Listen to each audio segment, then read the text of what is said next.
시청자 여러분 안녕하십니까? 언제나 자랑스러운 호남인을 만나보는 호남인의 진행자 배종호입니다. 자녀에게 고기를 잡아주지 말고 고기 잡는 방법을 가르쳐라. 모두가 잘 아시는 말이죠. 저는 이 말을 이렇게 바꿔보고 싶습니다. 물고기를 잡는 방법보다 더 큰 가르침은 먼 바다를 꿈꾸게 하는 것이다. 오늘의 주인공은요, 노동부 차관으로 국가에 헌신하시다가 이제는 대한민국을 먹여 살릴 글로벌 리더 양성에 주력하고 계시는 정병석 아름다운 서당 이사장님입니다.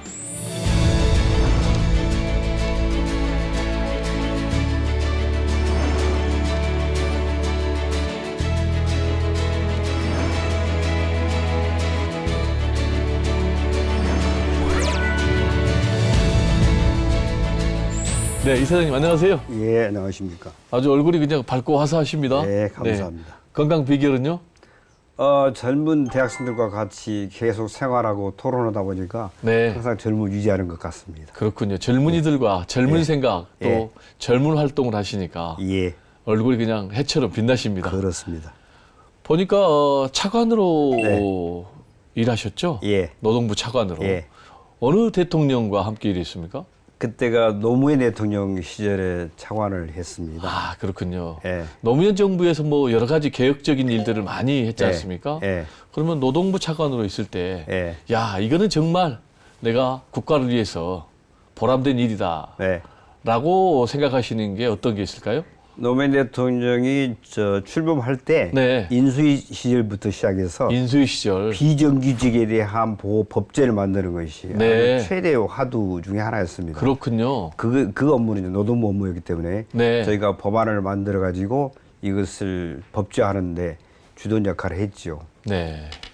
이제 그렇게 평생을 노동 전문가로서 네. 국가를 위해서 헌신하시다가 또 지금은 국가의 동량들을 키우고 계시다고요. 네, 네, 그렇습니다. 구체적으로 어떤 일 하고 계시죠?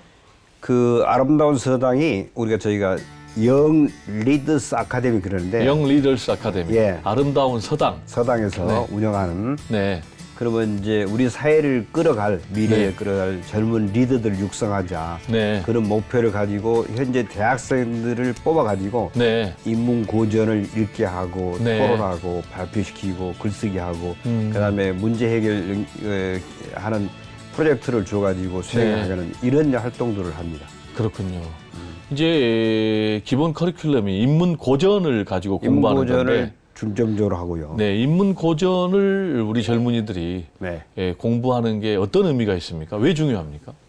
인문 고전은 우리가 이제 잘 아는 이제 공자맹자도 있지만은 플라톤 그다음에 존 로크, 아담 스미스 이런 마키아벨리 이런 책들은 수천 년을 이어오면서 네. 많은 사람들이 다 가장 이렇게 우리 선현들의 지혜가 집대성된 책이다.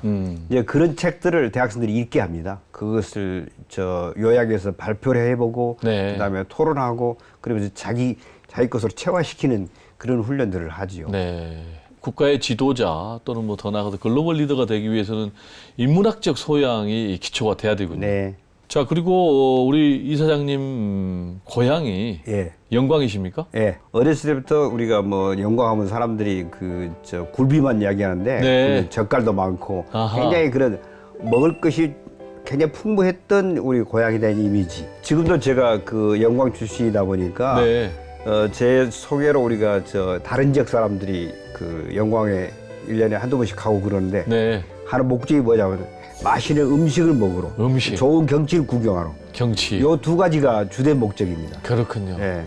네, 그럼 이제 우리 이사장님 네. 이 스토리를 키워드 중심으로 좀 네. 우리가 알아볼 텐데 보니까 첫 번째 키워드가 열정입니다. 그래서 네. 이 열정을 첫 번째 키워드로 고르신 이유가 좀 궁금합니다.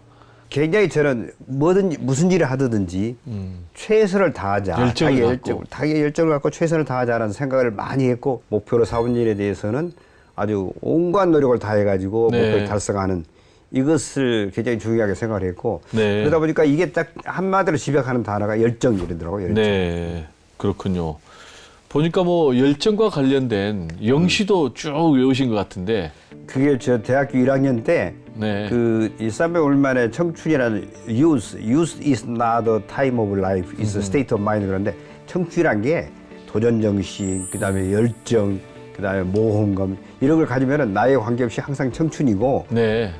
젊어도 도전 정신이 없고 모험심이 없고 그러면은 이미 노인이나 마찬가지다. 네. 이런 구절이 쭉 나와요. 그럼 이제 이사장님의 어릴 적 꿈이 있었을 거 아니에요? 막연하게도 지금과는 조금 다르겠지만 우리가 생각하는 게 항상 나라를 위해서, 사회를 나라를 위해서 위해서. 뭔가 이렇게 역할을 한다는. 저는 어렸을 때 우리 소위 말해서 위인전, 역사 위인전, 책들을 참 많이 읽었어요. 위인전을 많이 읽으셨군요. 예, 그러다 보니까 당연히 나도 이런 사람이 돼야지. 네, 위인 하고, 같은 사람 돼야 되겠다. 예, 보니까 이제 대학은 또 서울대학교 무역학과를 선택을 했어요. 예, 예. 무역학과를 좀 선택하신 배경도 있으실 것 같은데요. 이제 그 무역과 이게 그 당시는 이렇게 고도 성장, 수출 중심의 성장을 해가면서 무역, 수출, 뭐 경제 성장 이게 굉장히 중요한 이슈였죠. 네, 수출 대구. 그러면 아주 최대 이슈가 그런 것들이었죠. 근데 좀 궁금한 게 지금 행시에 수석 합격했는데 그러면은 기재부로 가지 않으시고 노동부로 가셨단 말이에요. 이게 좀 궁금하거든요.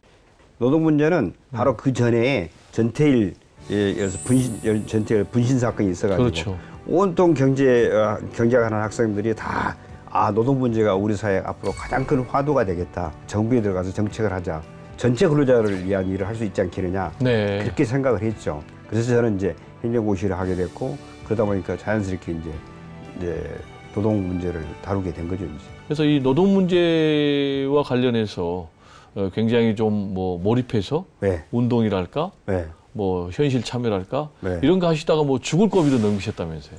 대학 2학년 때요. 노동자로서 탄광 노동처에 일을 했습니다. 네. 거기 이제 그 탄광이 아주 한 200~300명 그 광부들이 일하는 영세한 중소업체들입니다. 중소탄광들입니다. 어디에 있는 탄광? 강원도 태백에 있죠. 강원도 태백에 있는 탄광. 태백에 딱 각서를 쓰고 들어가야 돼요. 뭐 죽어도 일체 누가 책임 안 진다. 그다음에 실제로 아침에 8시부터 시작해서 저녁 6시까지 딱 같이 근무를 하죠. 네. 그러면 최막장이라고 그러죠. 막장. 그렇죠. 막장에 들어가서 채탄 작업을 하죠. 그렇죠. 그러면 거기는 불 끄면은 그야말로 지하 암흑. 2,000m, 3,000m 땅속이 있어요. 네. 이거 끄면 아무것도 없단 말입니다.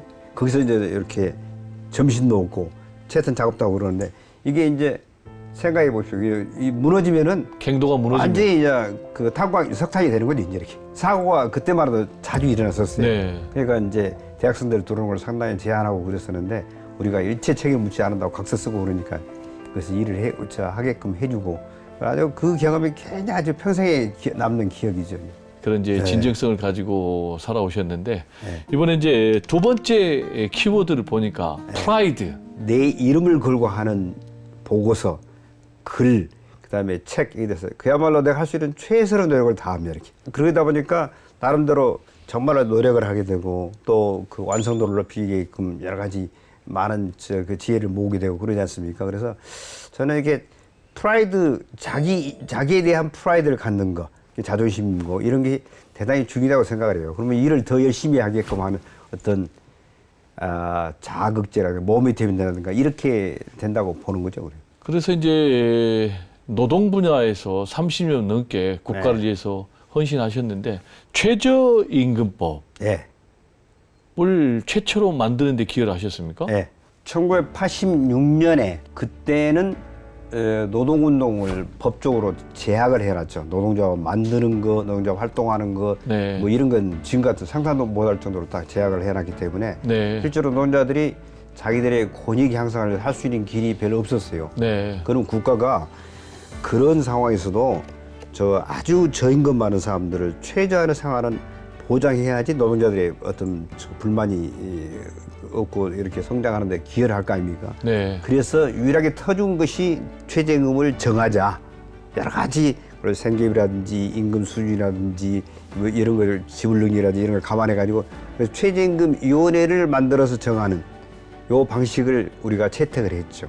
고용보험법 이것도 만들었습니까? 예, 예. 이제 고용보험법은 이제 그 4대 이제 사회보험이라 그러는데 이제 보험이라는 어떤 실업 같은 아주 사회적인 위기가 닥쳐왔을 때 네. 이런 문제를 혼자서 생계를 해결하라 그러면 곤란하잖아요. 네. 그럼 사회가 이것을 평상시에 기획을 모아놨다가 네. 실업자의 생계를 도와주고 재취업을 할 수 있게끔 만들어주는 지원해주는 장치 이런 게 이제 고용보험 제도인데 이런 법적인 제도를 만들어야 되지 않느냐 네. 이런 논의를 우리가 쭉 제기를 했죠. IMF 때 네, 많은 사람들이 이제 직장을 잃었잖아요. 네.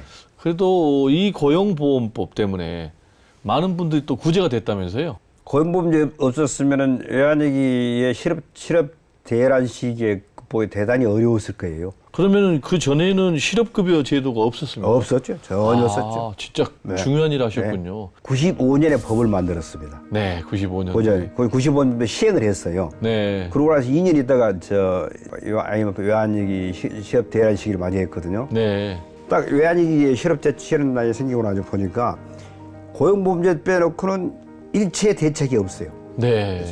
우리가 갖고 있는 또 고용보험법 같이 만든 법이 고용정책기본법인데 그 대량 실업에 대한 대책 조항이 있어요. 네. 정부 수많은 법제 중에서 네. 대량 실업에 대한 실업 대책을 세울 수 있는 근거, 네. 또 실업자에 대한 대응책은 오로지 고용정책기본법하고 고용보험법밖에 없었습니다. 네. 그러니까 그 법을 1년에 몇 번씩 개정해가지고 대대적으로 이렇게 확충해서 실업 대책을 만들어서 시행을 했죠.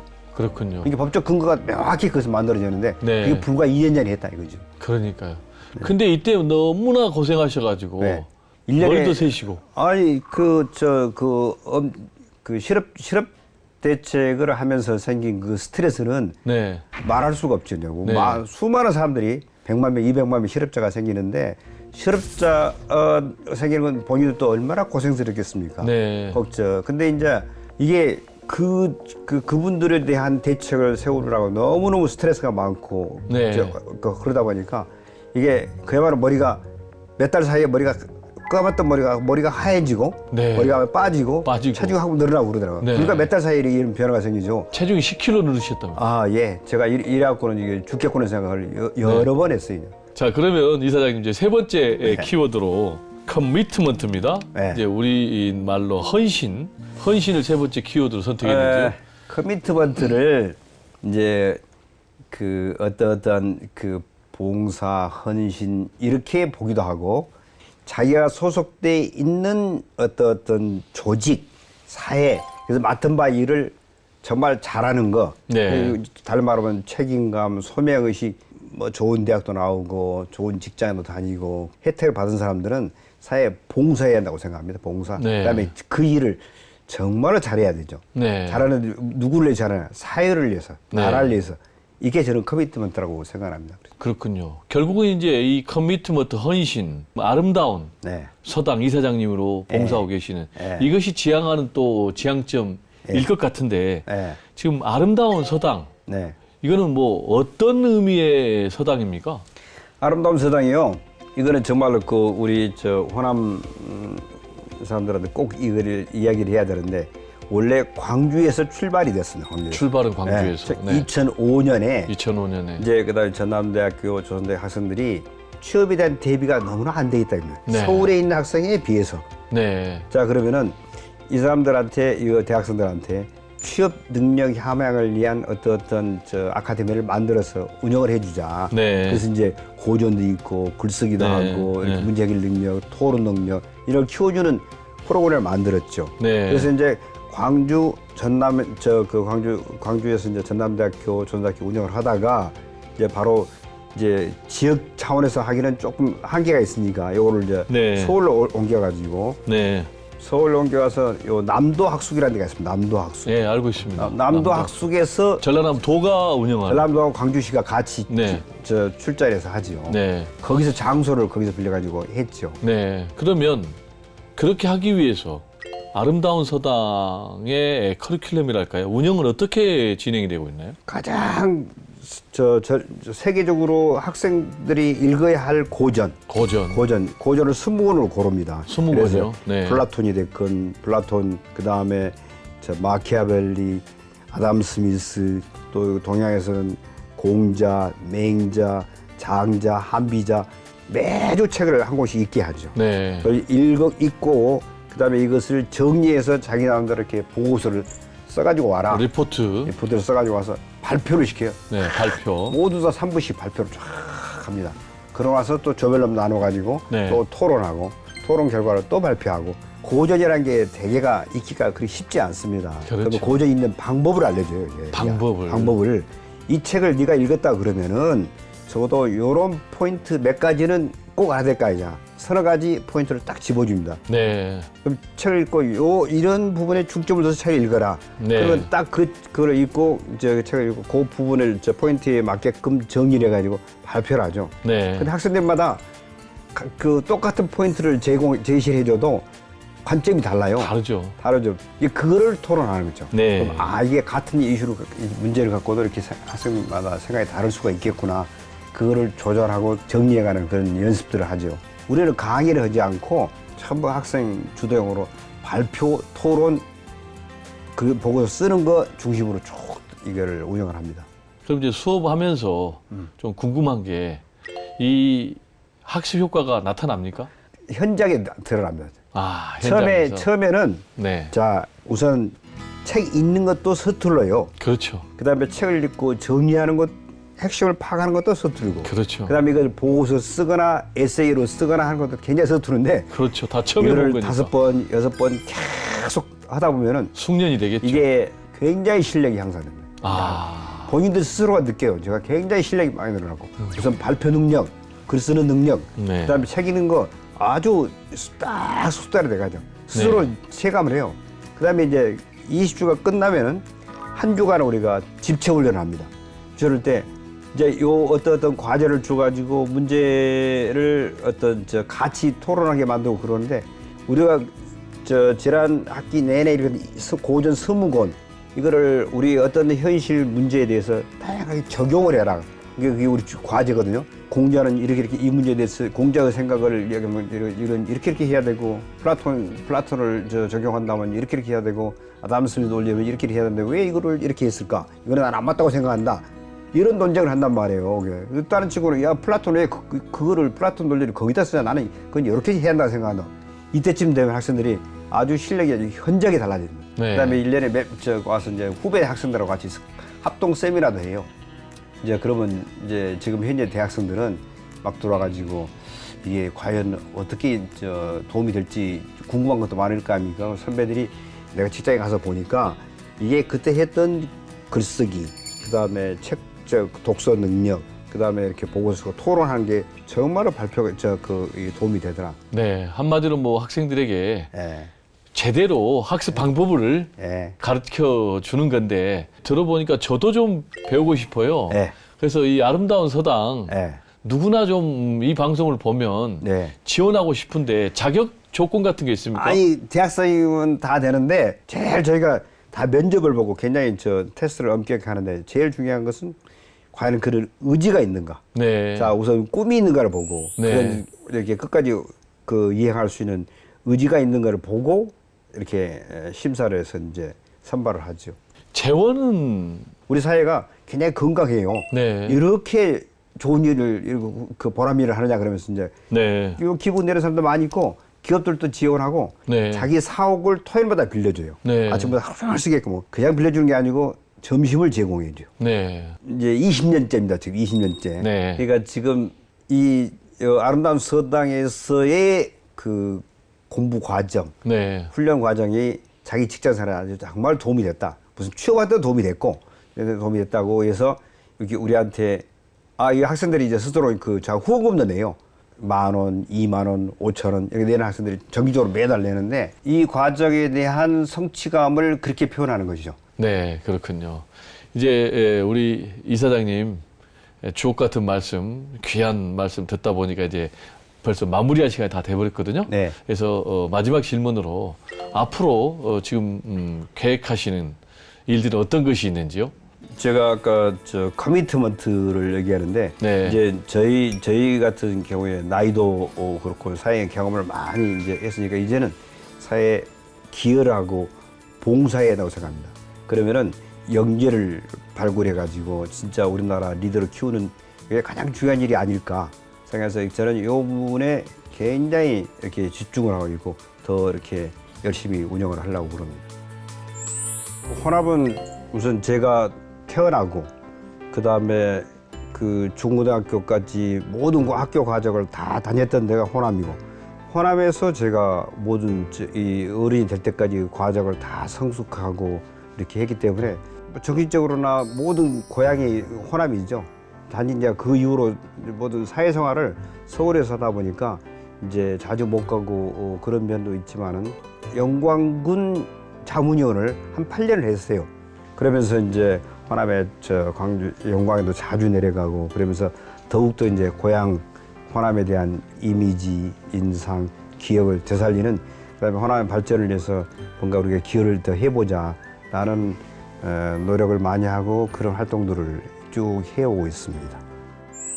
네, 오늘은 아름다운 서당 정병석 이사장님과 함께 글로벌 리더 육성에 대해서 자세한 얘기를 나눠봤는데요. 평생을 노동 분야 국가 고위공직자로서 헌신하시다가 이제는 특히 호남 지역의 젊은 리더 육성을 위해서 헌신하고 계시는 모습이 더욱더 아름다워 보입니다. 호남 오남인 다음 시간에 더 좋은 모습으로 시청자 여러분들과 함께 하겠습니다. 함께해 주셔서 감사합니다.